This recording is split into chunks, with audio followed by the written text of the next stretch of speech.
Então vamos lá, módulo 2 sobre Private Traffic, né? Então tráfego, ia falar, tráfego privado. Para mim, acho que é uma das aulas, é um módulo que é mais divertido e porque também é um conceito muito simples, mas que faz toda a diferença aqui, se a gente for olhar o ecossistema, né, do WeChat. Então, sem mais delongas, você imagina, acho que, né, parte do último exercício que acredito que você fez, que é olhar os blocos, né? Então, imagina blocos fragmentados para um bloco que tem ausência dessas fragmentações, onde tudo converge para um único objetivo, né? Aqui no caso, a gente vai olhar no sistema em relação à aquisição. Por exemplo, se a gente for pensar como que funciona a parte de aquisição de clientes no Ocidente versus como que funciona essa aquisição aqui na China.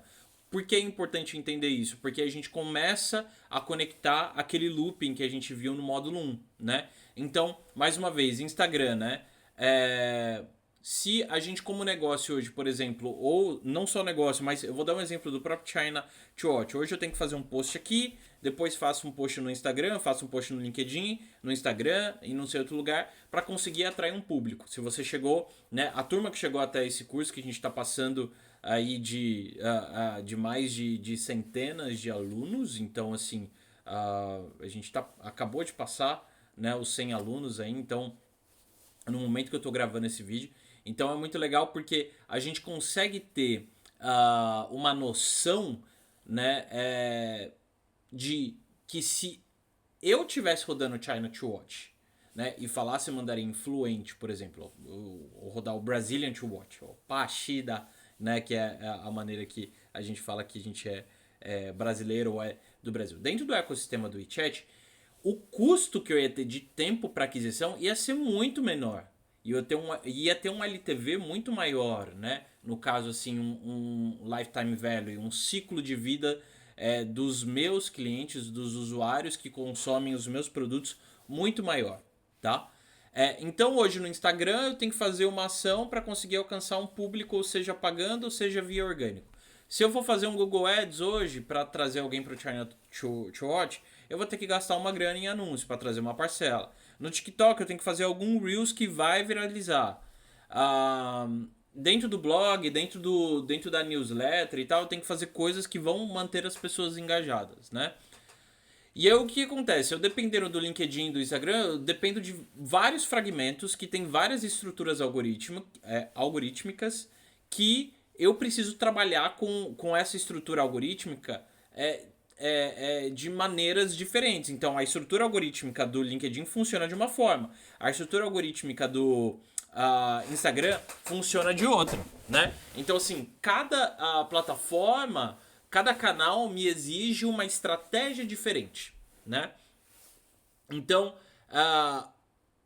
eu tenho, né, assim, um asco, né, com o que a gente tem de exercício, de trabalho, que ele é excessivo para conseguir chamar a atenção de uma porcentagem muito pequena do tamanho das impressões, do alcance que de fato a gente tem, porque esse funil ele vai se quebrando em partes, né?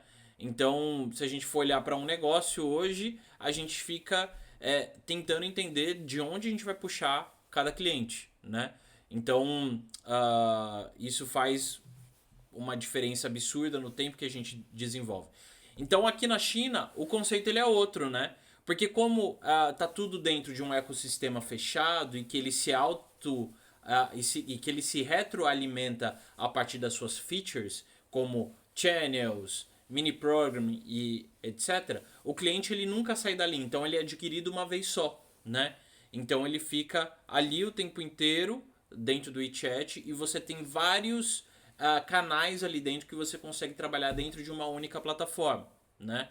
Então se a gente for olhar a comparação de um tráfego que ele é mais solto, ele não é privado, fechado dentro de um ecossistema como o WeChat, a gente olha então como o Instagram controla a distribuição e a gente tem que lidar com isso, O LinkedIn controla a distribuição, a gente tem que lidar com isso, né?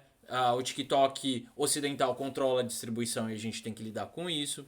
E por aí vai, né? Então, é o algoritmo, a estrutura algorítmica que decide o alcance. E aqui, nesse caso, né, no tráfego, no private traffic que o WeChat oferece, a gente possui todos os canais dentro do WeChat, né? Porque ele é esse conglomerado. Então a gente tem o controle de tudo ali dentro, né? O icon, a lista de seguidores que a gente tem no channels, a lista de seguidores que a gente tem nos canais, as interações e cada ponto de entendimento de comportamento do cliente a partir dos Union IDs e os Open IDs, né?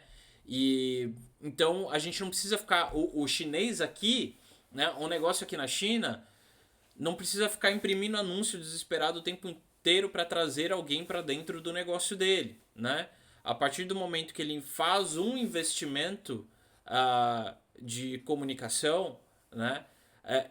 Ele já vai pegar alguém que já está dentro de um ecossistema. Então, por exemplo, eu já dei o exemplo da Gap e tal. Por que eu estou dando exemplo da Gap no módulo 1, né? Eu posso dar o exemplo do Starbucks também, enfim, de outros, mas quando você vai comprar alguma coisa aqui na China, você já está dentro do WeChat, entendeu? Então, uma vez que você acessa um mini program para comprar alguma coisa, você já entrou num loop em que, cara, você tá preso ali para sempre, né? Então a empresa ela vai ter uma facilidade muito maior de trabalhar com você e não precisar fragmentar os investimentos. Ela só tem um investimento, que é o investimento do tempo de ações de marketing, de ação, de comunicação, de conteúdo para ela fazer com você. O trabalho de aquisição ele já foi feito. Então a China, aqui os negócios na China, eles têm um desafio muito maior na estratégia de retenção do que na estratégia de aquisição de fato, ou de awareness, por exemplo, né? Então, o private traffic ele não é uma tática, ele é uma mudança do modelo, uma mudança proposta aos modelos de negócio aqui na China que fazem com que as empresas não se preocupem tanto com a aquisição, mas que elas se preocupem com a ativação e a retenção, né? Então o tráfego público ele é o aluguel, né? Se a gente for levar em consideração ao que a gente tem no Brasil ou no Ocidente no geral hoje, então eu estou trabalhando em um terreno alugado, né? O tempo inteiro ou em vários terrenos alugados e eu tenho que todo mês pagar uma porcentagem, um valor para estar dentro desses terrenos, senão eu não vou conseguir alcançar as pessoas que eu quero, versus o WeChat, onde eu faço um único investimento uma vez para buscar uma aquisição e depois a gente define as regras de como que vai ser a estratégia de ativação e retenção dentro de um canal do ecossistema do WeChat, usando todos os recursos que o WeChat oferece, que a gente já viu no módulo 1. Aí aqui, né, um ponto importante.